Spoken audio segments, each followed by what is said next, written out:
তুই এদিকে আয়, আমার এই রুমে সব কাপড় টাপড় আছে, তোর কী কী লাগে? আমার কাপড়ও তো নাই, যা যা লাগে নিয়ে তুই এই রুমটা তুই থাক। একটা মুহূর্ত আমি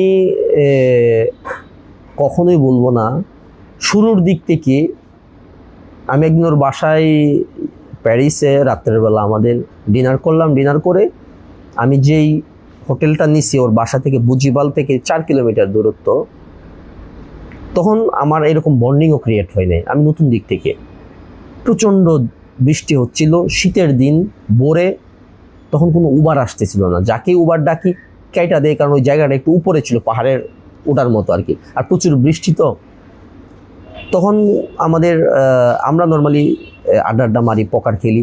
তখন ও বললো যে কী হয়েছে তোর, তুই কী হয়েছে? আমি বলছি আমি তো উবার খুঁজতেছি, আমার তো যেতে হবে হোটেলে। তখনই আমাকে বললো তুই এদিকে আয়, আমার এই রুমে সব কাপড় টাপড় আছে, তোর কী কী লাগে? আমার কাপড়ও তো নাই, যা যা লাগে নিয়ে তুই এই রুমটা তুই থাক। আমি রুমের মধ্যে গিয়ে আমি কাঁদতেছি যে একটা ছেলে কতটা হাম্বল হলে আমাকে প্রপারভাবে চিনেও না, আমার সম্পর্কে তেমন কিছু জানে না, বাট এই যে একটা মনের দরদ, আসলে সে সবার সাথে এইরকম। এটি মনে করেন যে তার পরিচয়, যে সে কতটা সাধারণ ছেলে।